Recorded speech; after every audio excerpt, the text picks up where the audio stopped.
রাজধানী এয়ারটেল কলেজের অনলাইন ক্লাসে আমার ব্যবসায় শিক্ষার সকল ছাত্রছাত্রীদেরকে স্বাগতম জানাচ্ছি। আমি সাজ্জাদা বেগম, প্রভাষক, ফিনান্স, ব্যাংকিং ও বিমা, ব্যবসায় শিক্ষা বিভাগ। আজকে আমি তোমাদের আরেকটি অনলাইন ক্লাসে চলে আসলাম। যেমনটি তোমরা বোর্ডে দেখতে পাচ্ছ, আমাদের আজকে মূলধন বাজেটিংয়ের যে অধ্যায়টি অষ্টম অধ্যায়, সেই অধ্যায়ের আজকে আমি আন্ত আয়ের হার কী সেটা আজকে আলোচনা করব। তো তার আগে একটু আলোচনা করি, পূর্বের আলোচনায় যাই। মূলধন বাজেটিংটা সাধারণত দুটি পদ্ধতিতে নির্ণয় করা হয়। একটা হচ্ছে অবাট্টাকৃত পদ্ধতি আর একটা হচ্ছে বাট্টাকৃত পদ্ধতি। তো অবাট্টাকৃত পদ্ধতিকে এআরআর আর পিবিপি কি এটা আমরা করিয়েছি। তো এআরআর আর পিবিপি কিভাবে নির্ণয় করতে হয় সেটা আমরা গত টিউটোরিয়ালগুলোতে তোমাদেরকে দেখিয়েছি। আজকে আমি এনপিভি এবং আইআরআর, এনপিভিটা তোমাদের কেন আজকে শেখাবো, তোমরা এখন আইআরআরটা করলেই বুঝতে পারবে। তো তোমাদের এনপিভি হচ্ছে বাট্টাকৃত পদ্ধতি আর আইআরআর হচ্ছে বাট্টাকৃত পদ্ধতির আরেকটি পদ্ধতি। তো আজকে আমি তোমাদের আইআরআরটা শেখাবো। তো চলো শুরু করি। আইআরআরটা কি আগে একটু জানি। আইআরআরকে বলা হয় আন্ত আয়ের হার। আন্ত আয়ের হার বা আভ্যন্তরীণ আয়ের হার, যেটা কিনা আমরা জানি যে প্রতিষ্ঠানের যে কোনো প্রকল্পে বিনিয়োগ করলে সে প্রকল্প হতে যে মোট আয়ের হার সেটাকে বলা হয় আন্ত আয়ের হার। সংজ্ঞাটা আমরা দেখি যে নিট বর্তমান মূল্য পদ্ধতির ক্ষেত্রে আইআরআর বা আন্ত আয়ের হার যে পদ্ধতিটা সেটা কি, যে পদ্ধতিতে নিট বর্তমান মূল্য কি হয়, শূন্য হয়। যে বাট্টার হারে, এটি একটি আধুনিক পদ্ধতি। আইআরআরটা হচ্ছে একটি আধুনিক পদ্ধতি। তার মানে কি, যে বাট্টার হারে নিট, যে বাট্টার হারে কোনো প্রকল্পের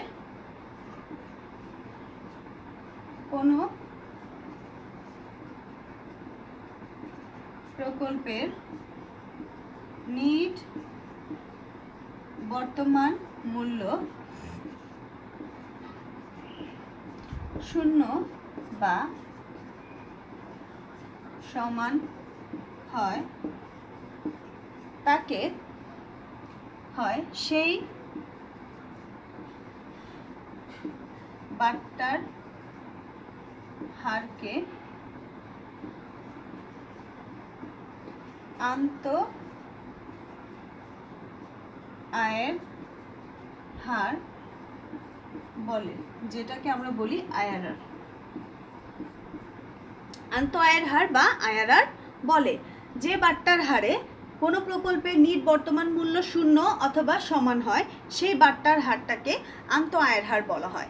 এখানে আইআরআর মানে আন্ত আয়ের হার, এখানে একটি হার বের হবে যেটাকে বলা হয় মুনাফা। তার মানে কোনো প্রকল্প এই পদ্ধতির মাধ্যমে কোনো প্রকল্প হতে কি পরিমাণ আয় বা কি পরিমাণ উপার্জন বা মুনাফা করতে পারি, মুনাফার হারটা কতটুকু হতে পারে, সেই হারটা আমরা জানতে পারি। তার মানে আইআরআর হচ্ছে একটি প্রকল্প মূল্যায়নের আধুনিক পদ্ধতি, যার মাধ্যমে কোনো প্রকল্পের নিট বর্তমান মূল্য শূন্য হয় বা সমান হয়, সেই হারটাকে বলা হয় আইআরআর। আচ্ছা, আন্ত আয়ের হারের ক্ষেত্রে আমাদের কিছু সিদ্ধান্ত রয়েছে, যেটা আমাদের ম্যাথের ক্ষেত্রে খুবই গুরুত্বপূর্ণ বিষয়। সিদ্ধান্তগুলো কি হতে পারে? দুটি সিদ্ধান্ত আমি লিখে দিচ্ছি, তোমরাও লিখে ফেলো। আন্ত আয়ের হার মানে আইআরআর মূলধন ব্যয় হতে বেশি হলে প্রকল্পটি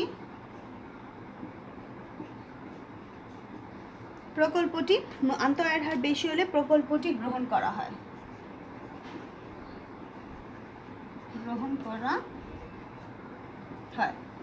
দেখো, আন্ত আয়ের হার বা আইআরআর মূলধন ব্যয় হতে যদি বেশি হয় তাহলে প্রকল্পটি গ্রহণ করা হয়। তার মানে আইআরআর বেশি, মূলধন ব্যয় কম, তাহলে প্রকল্পটি কি করব? গ্রহণ করব।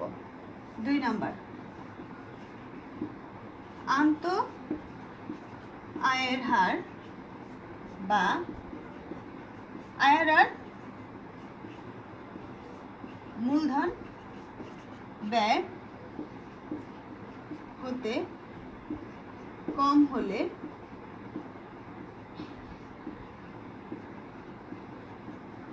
প্রকল্পটি বর্জন করা হয়। দেখো দ্বিতীয় সিদ্ধান্তটি কি, আন্ত আয়ের হার বা আয়আরআর মূলধন ব্যয় হতে যদি কম হয় তাহলে প্রকল্পটি কি করব, বর্জন করব। তার মানে প্রকল্পটা গ্রহণ করব না বা নিব না। তার মানে আয়আরআর বেশি, মূলধন ব্যয় কম, প্রকল্পটি গ্রহণ করব। আয়আরআর কম, মূলধন ব্যয় বেশি, তাহলে প্রকল্পটি গ্রহণ করব না। এই দুটি সিদ্ধান্ত অবশ্যই মাথায় রাখবে। এবার চলে আসছি সংজ্ঞা থেকে সিদ্ধান্ত, এবার চলে যাব সূত্রে। আমি মুছে ফেলছি।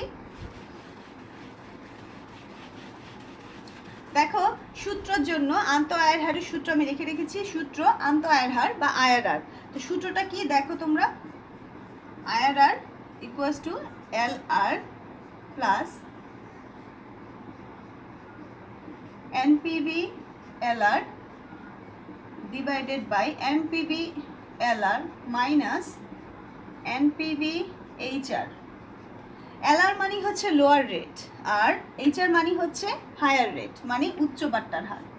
আচ্ছা, ইন্টু এইচআর মাইনাস এলআর মানে উচ্চ বাট্টার হার থেকে নিম্ন বাট্টার হার মাইনাস করতে হবে। এখন এখানে নিম্ন বাট্টার হার, এখানে সংজ্ঞাটা কি দেখাচ্ছে আমি একটু সংজ্ঞাটা বলে শুনাই। এলআর প্লাস মানে নিম্ন বাট্টার হার প্লাস এনপিভি নিম্ন বাট্টার হার, এনপিভি নিম্ন বাট্টার হার মাইনাস এনপিভি উচ্চ বাট্টার হার ইন্টু উচ্চ বাট্টার হার মাইনাস নিম্ন বাট্টার হার। তাহলে এখানে আমি বললে তোমাদের সুবিধা হবে, আমি লিখে দিচ্ছি। দেখো এখানে আইআরআরটা কি, আইআরআর হচ্ছে আন্ত আয়ের হার। আন্ত আয়ের হার লোয়ার রেট, লোয়ার রেট মানে হচ্ছে নিম্ন বাট্টার হার। লোয়ার রেট মানে হচ্ছে নিম্ন বাট্টার হার মানে ছোট বাট্টার হার যেটা। হায়ার রেট, হায়ার রেট মানে হচ্ছে উচ্চ বাট্টার হার। এবার এনপিভি লোয়ার রেট, দেখো নিম্ন বাট্টার হারে নিট বর্তমান মূল্য, ঠিক এনপিভি লোয়ার রেট, এবার NPV higher rate equals to উচ্চ বাট্টার হারে নিট বর্তমান মূল্য। দেখো আমি নিম্ন বাট্টার হারটা কি, ধরো 8%, আরেকটা হচ্ছে 10%। এখন এখানে নিম্ন বাট্টার হার কোনটা, অবশ্যই লোয়ার রেটটা হচ্ছে কি 8% আর হায়ার রেট কত 10%। এটা বুঝতে পারছি। যে কোনো সময় তোমাদের এখানে দুটি পার্সেন্ট তোমাদের জানতে হবে, একটা হচ্ছে উচ্চ বাট্টার হার আর একটা হচ্ছে নিম্ন বাট্টার হার। উচ্চ বাট্টার হারটা এবং নিম্ন বাট্টার হারটার মধ্যে তোমাদের পার্থক্য হচ্ছে দুটি অনুমান করে নিবে।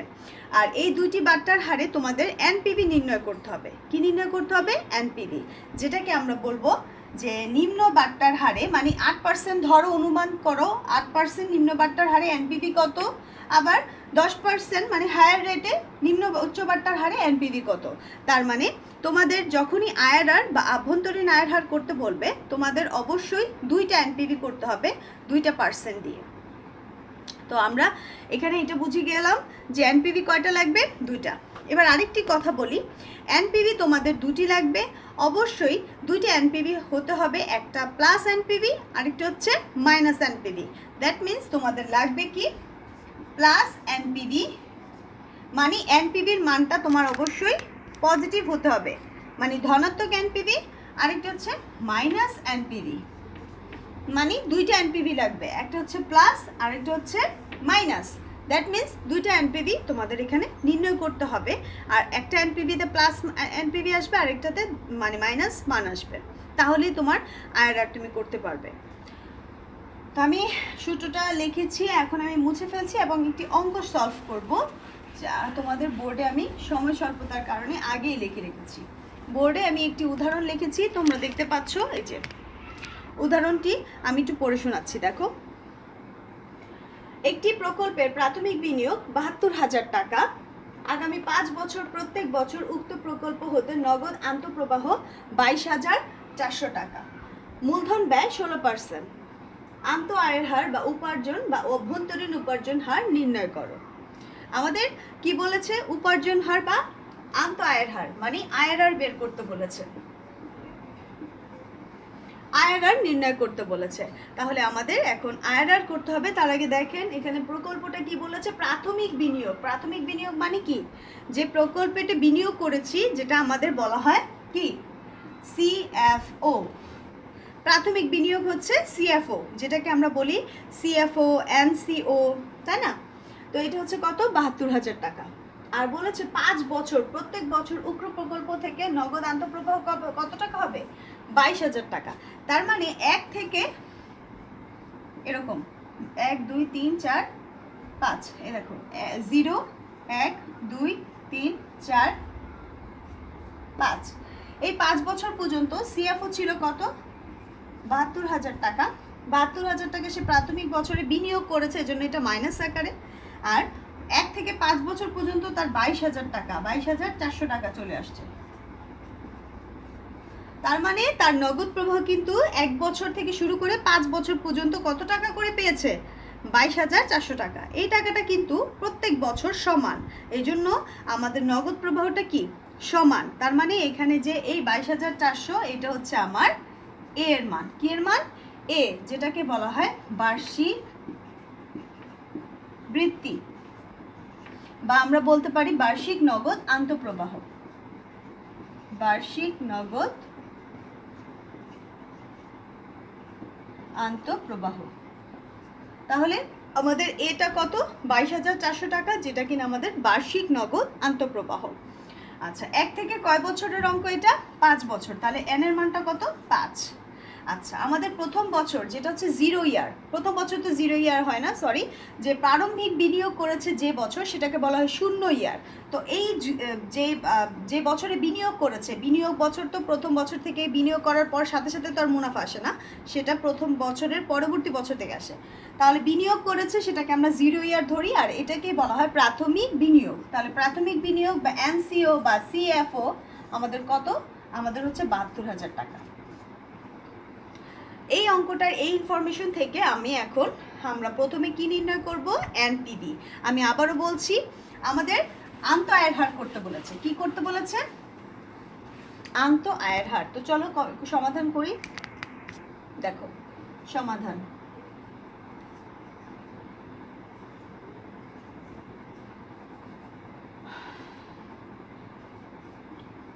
উক্ত প্রকল্পের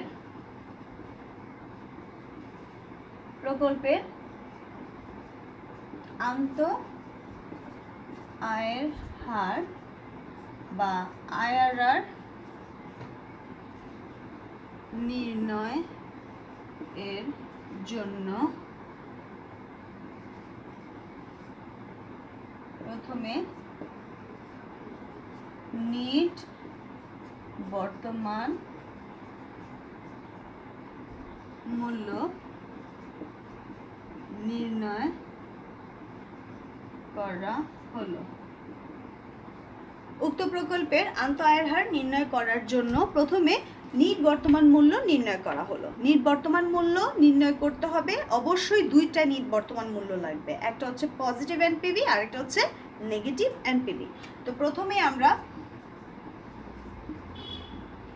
আমরা ধরি সুদের হার, মূলধন ব্যয় বা আই সমান সমান কত পার্সেন্ট? 16%। আমাদের প্রশ্নে যে পার্সেন্টটা দেওয়া আছে, আমরা প্রথমে এই পার্সেন্টটা দিয়েই এনপিভি করব। তাহলে প্রথমে আমরা ধরি মূলধন ব্যয় আই ইকুয়ালস টু 16%। তাহলে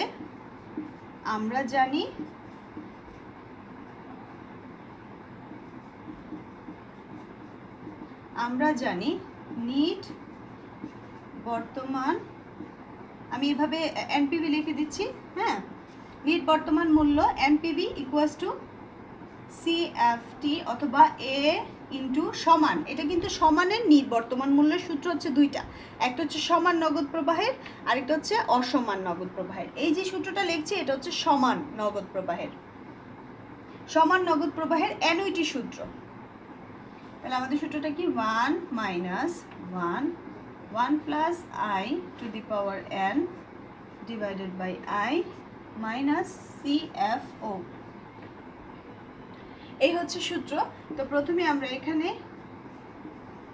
আমাদের এ হচ্ছে কি বার্ষিক নগদ আন্তঃপ্রবাহ। তাহলে আমাদের প্রথম বছর থেকে শুরু করে 5 বছর পর্যন্ত কত টাকা করে নগদ প্রবাহ হয়েছে? 22,400 টাকা। আর আয়ের মানটা কত ধরেছি? এই যে লিখেছি সুদের হার 16%। তাহলে 16% সমান 0.16। আর এন এর মানটা কত? 5 বছর, 1 থেকে 5 বছর। আচ্ছা, CFO কত? CFO হচ্ছে প্রাথমিক বিনিয়োগ। তাহলে প্রকল্পে প্রাথমিক বিনিয়োগ কত? 72,000 টাকা। এই হচ্ছে ইনফরমেশন। এখন আমি এই ইনফরমেশনটা এখানে বসাবো। তাহলে দেখো এ হচ্ছে আমাদের 22,400 into 1 minus 1 plus 0.16 two the power 5 0.16 minus 72,000। এই হচ্ছে আমার 72,000 টাকা প্রাথমিক বিনিয়োগ বাদ দিব। তো প্রথমে আমি এই ক্যালকুলেশনটা করছি, 22,400 ইন্টু এইটা ক্যালকুলেট করছি।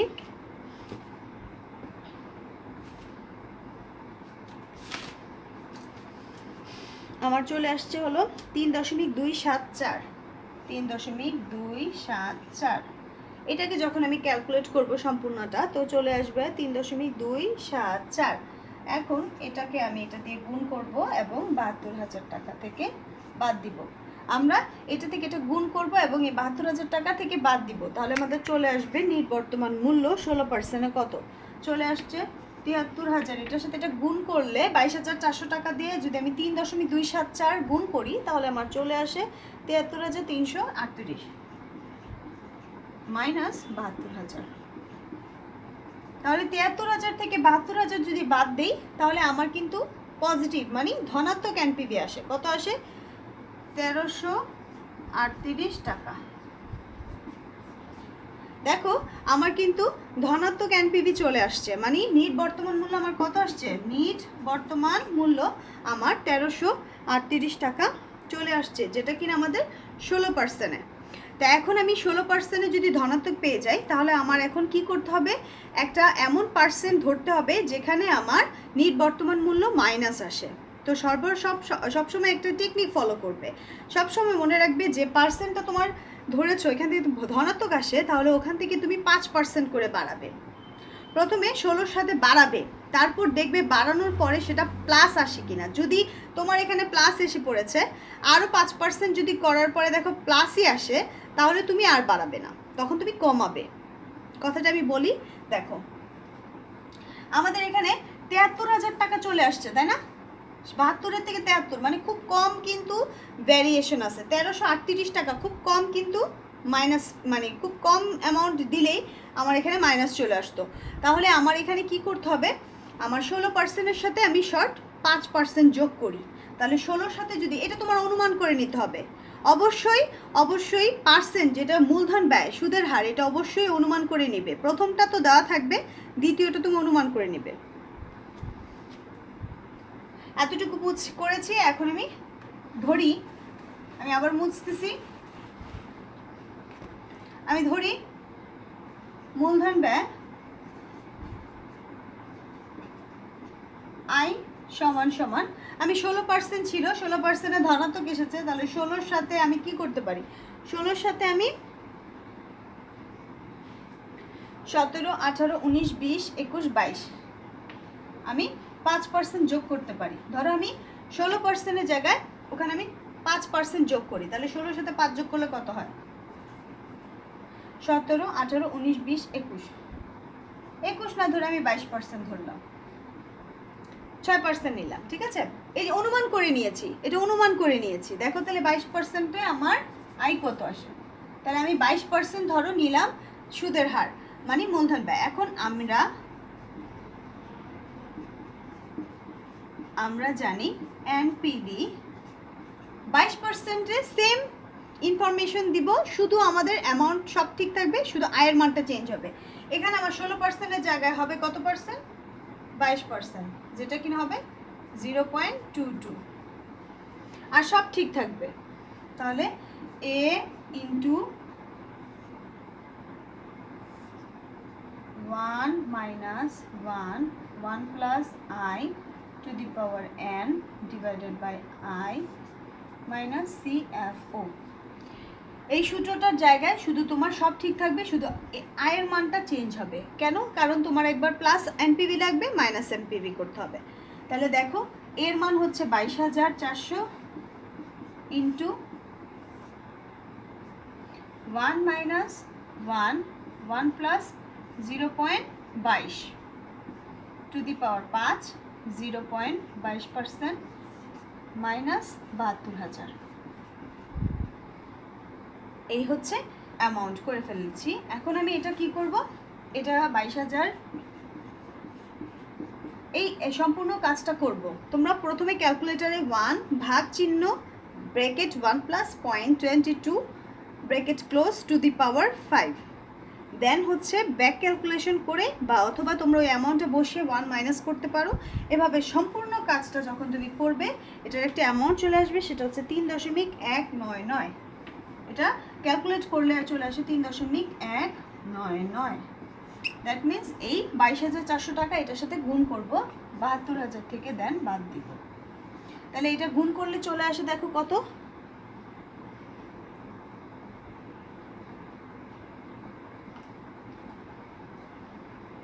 আমি করছি,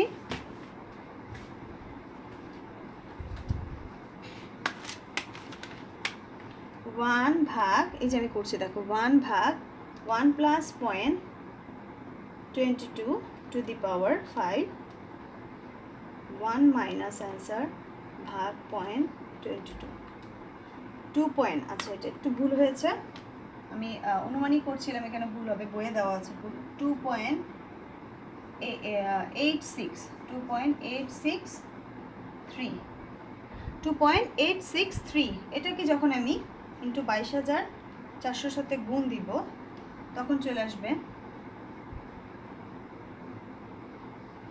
আমার কিন্তু পজিটিভ আসে না।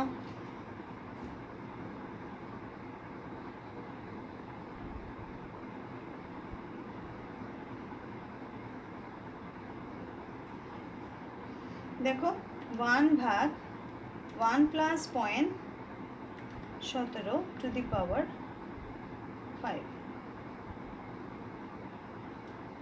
1 মাইনাস অ্যান্সার 0.17 ইন্টু 22,400।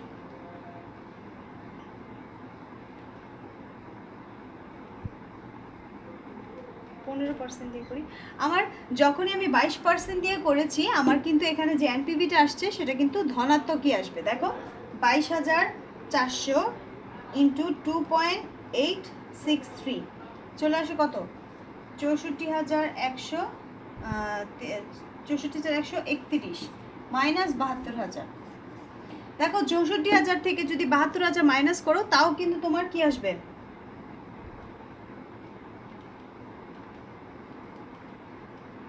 মাইনাস চলে আসে, তাই না? তাহলে আমার এখানে চলে আসছে মাইনাস। দেখো 22,400 ইন্টু 2.863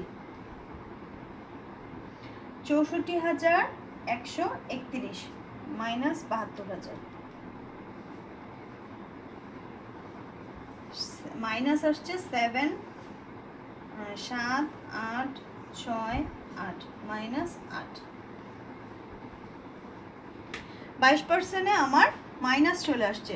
দেখো এই হচ্ছে আমার মাইনাস, ধনাত্মক এনপিভি এবং ঋণাত্মক এনপিভিও চলে আসছে। তাহলে আমাদের কিন্তু দুই ধরনের এনপিভি আমরা পেয়ে গিয়েছি। এখন আমরা কি করব?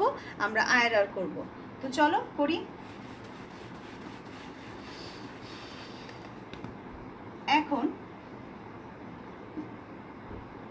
এখন আইআরআর সমান সমান lower rate plus NPV lower rate, NPV lower rate minus NPV higher rate.